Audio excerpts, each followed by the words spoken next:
Welcome back to another episode with Fight Pass with Mitch, presented by Notorious Pulls Radio. And for this episode, we're going over UFC 285. Jon Jones versus Ciryl Gane for the heavyweight title that was vacated by Francis Ngannou. This event will be this Saturday at the T-Mobile Arena in Las Vegas. This has been 1,120 days last since Jon Jones has entered the octagon. Also, we'll be covering Valentina Shevchenko defending her title. So get ready. This is going to be a good one. But before we get into it, remember to leave a like and subscribe and follow us on all platforms. And you can follow us also on Instagram. So let's jump right into it. Jon Jones, the GOAT, one of the best fighter in the UFC octagon who has ever seen, is going against one of the best heavyweights in the division currently, the #1 ranked guy, Ciryl Gane. Let's get into the details and let's talk about Jon Jones. Jon Jones is 26-1, 6'4", from United States of America. His last fight was against Dominic Reyes, where he won unanimous decision. He has been off the octagon for already 3 years. But before that, he's accomplished more than any other fighter can ever even imagine.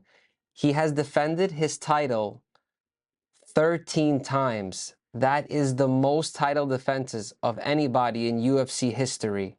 In 2015, he's got into a little bit of legal trouble. He had a hit and run. He got into some trouble with doping, where they found pictograms in his urine sample by USADA. And recently they have said that under the new rules and regulations that he would actually have been cleared, and he's been advocating that his fight with Daniel Cormier in 2017 be overturned from a no contest into a win. Whether they're going to do that or not, it's besides the point, but we're happy to have him back. He's obviously cleared out the entire division. He has beat the modern era UFC fighters and what we call the legend UFC fighters, which is guys like Mauricio Shogun Rua, Lyoto Machida, Quinton Rampage Jackson. He went through guys like Alexander Gustafsson, Daniel Cormier he fought 2 times, Anthony Smith, Thiago Santos. He beat Dominic Reyes when Dominic Reyes was the hottest upcoming prospect in the light heavyweight division. Another few interesting facts. The last time since Jon Jones fought, Alex Pereira only had 3 regional fights in time, and today he's the current middleweight UFC champion. So within the last 3 years, a ton of shit happened. As you know, Ciryl Gane, his only loss is to the champ who vacated, and that's Francis Ngannou. He put up a gorgeous performance in France against Tai Tuivasa, where he won by KO. The fighter is a Frenchman. He's also 6'4". So stylistically, these guys are going to see each other eye to eye when it comes Saturday night. A little bit about Ciryl Gane. He is an undefeated Muay Thai kickboxer. He knows his range. He's very agile. And only way I see this is Jon Jones taking this monster to the ground. Standing and trading with a guy like Ciryl Gane, who is a natural heavyweight, a natural striker, can pose a lot of threat to a guy like Jon Jones.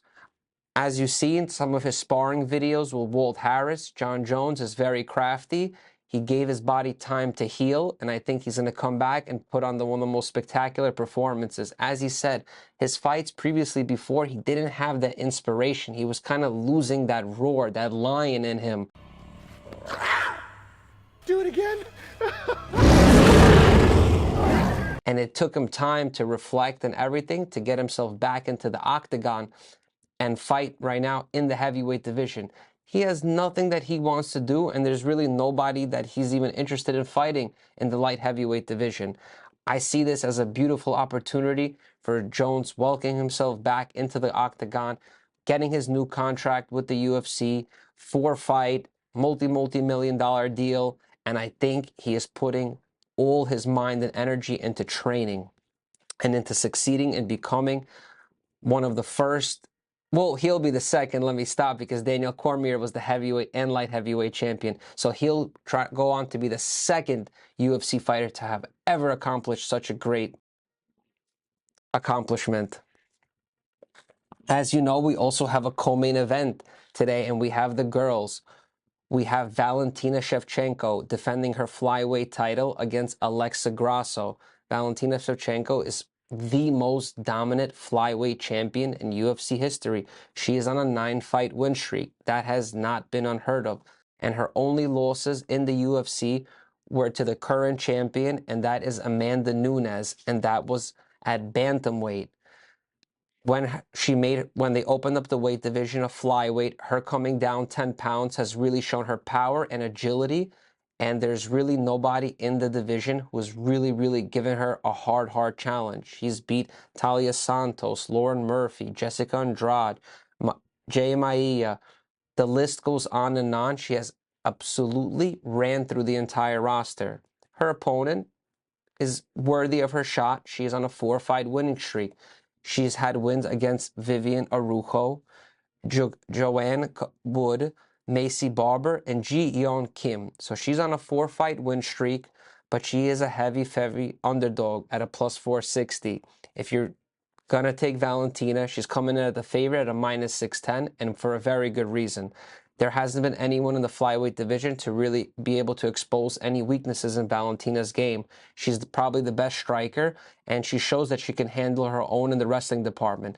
It's hard to get her down on the ground, and when you do, she crushes you with the ground and pound.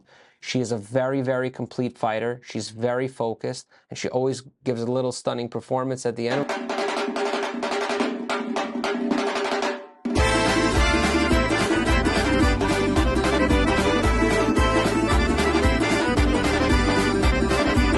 So we're going to go 1, 2, 3. Boom, for Valentina. She takes that W. We'll be rooting for Valentina, and we're happy that she's representing the country of Kyrgyzstan. This will be the co-main event for one of the hottest fights on this card, even though Jon Jones is the most sought after fight, is the main event. But I got to give it. We got 2 killer welterweights, and one of them is Geoff Hands of Steel Neal. He's the 7th ranked welterweight in the UFC. He's 15-4, and he's an underdog at a plus 390. This is going to be his 11th UFC fight for the promotion. He's on a 2-fight win streak. He beat the very crafty veteran Vincent Luque. He had a win over Santiago Ponzinibbio. He lost to Neil Magny, and he lost to Stephen Thompson. His opponent, which a lot of people might not know his name, but I'm telling you, this guy will be a welterweight champion one day, and that is Shavkat Rakhmonov. He is representing the country of Kazakhstan. He is 16-0. He has 4 fights in the UFC. He beat Neil Magny by guillotine. He beat Chris Harris by KO with a hook kick. He beat Michel Pazeras with a rear naked choke, and he beat the Brazilian Alex Oliveira with guillotine. An interesting fact about Shavkat, all his wins, all 16 of them, have been by finishes. This man has never left anything to the judges. I repeat, 16 fights, 16 finishes, which is TKO, knockout, submission. He always finds a way to close out the fight. He is also a massive favorite at 490, and I would not bet against the Kazakh. He is an absolute terror when it comes into the octagon, and you have no idea how he's going to finish you. I feel very comfortable that he's going to go 17-0 Saturday night against Geoff Neal. I like Geoff Neal. He comes from Fortis MMA. That's down in Texas. He's a very good welterweight, but I do believe he has a lot of holes in his game, and Shavkat is one of the biggest rising stars that the UFC has. I know he's an undefeated fighter. It's a lot of pressure for them to come in to maintain that O, but I do believe if there's any time for that O to go, it will not be this Saturday. This Saturday, he'll come up and he will shine and he will rise to the event. The next match is kind of an unexpected match because we were supposed to have a little bit of a different scenario. We have Jalen Turner, the 10th ranked lightweight. He was supposed to fight Dan Hooker. For whatever reason, that fight was not able to come into fruition. And Mateusz Gamrot stepped up, the 7th ranked lightweight. So let's get into a little bit of their accolades. Gamrot, 21-2, is the favorite at minus 215. His last loss was to Beneil Dariush, which you guys know Beneil just got a fight scheduled with Charles Oliveira. And pretty much that fight's going to determine who's probably going to get the rematch with Islam Makhachev. He had a nice win against Arman Tsarukyan. He beat Carlos Ferreira. He beat Jeremy Stevens. He had a win against Scott Holtzman. And his UFC debut, he actually lost to Guram Kudalizde. His opponent, 13-5, Jalen Turner. His last win against Brad Riddell. He had him against the guillotine choke. Believe it or not, Brad Riddell is good teammates with Dan Hooker, so I feel like Dan Hooker did want this fight to kind of revenge his teammate. He had a win against Jamie Mularkey. He had a win against Uros Medic. He had a win against Brock Weaver. And he had a win against Joshua Caballo. Jalen Turner is on a 5-fight win streak. He has a lot of momentum riding behind him. He is a very long lightweight. He did make his attempt to try to fight at welterweight, and he got knocked out by Vincent Luque. So I do understand that he is most comfortable fighting in the lightweight division. He could make the weight cut. He handles the weight well, and he's able to really dominate in that division. Gamrot, to me, is, I believe, a bit more of a skilled fighter. His resume is a little bit more decorated than Turner's, and I do believe that the man from Poland will be able to finish Jalen Turner on Saturday night. Turner is the underdog at a plus 185, and we have Gamrot at a favorite of minus 215. I do believe just Gamrot has very good striking. I loved what I seen against him, against Tsarukyan. I even really enjoyed the fight that he put against Beneil Dariush, and I do believe that Dariush shouldn't really even have to fight Oliveira to get a chance at Islam, because Dariush is going to be a grandfather by the time they give this man a title fight, which is absurd, because I do believe he's proved everything that he has to prove to fight for a UFC lightweight title. So I'm hoping that that fight he becomes victorious and we finally get to see Islam versus Dariush. And this fight gets to see who gets to fight in the top 5, because Turner is really trying to work his way up and become a real super contender in the lightweight division. The opening match on Saturday night is obviously Dana White's top middleweight prospect. He's like a sports phenom, NCAA Division I superstar, and obviously, you know, that's Bo Nickal. He's 3-0. He's from the U.S. He's making his UFC debut, and he's the favorite at minus 2,200. Like,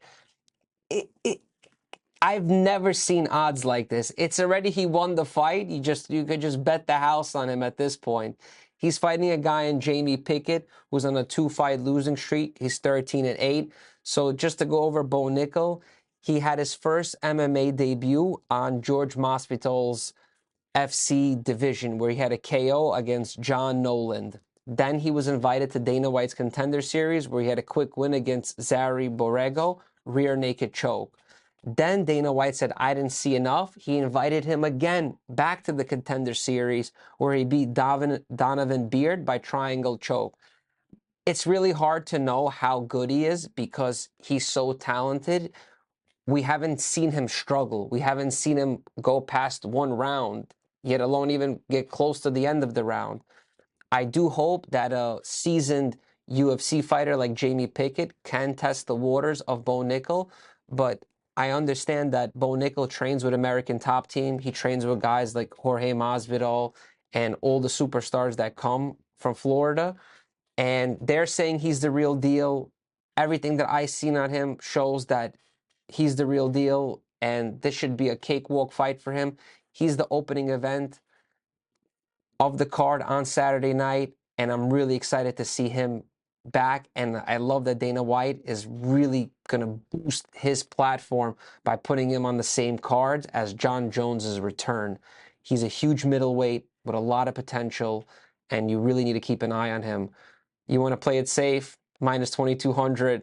It's almost like it's a giveaway. There's nothing to think about. Guys, remember, if you really want to support us, we have some of the best merch at Notorious Pulls Clothing.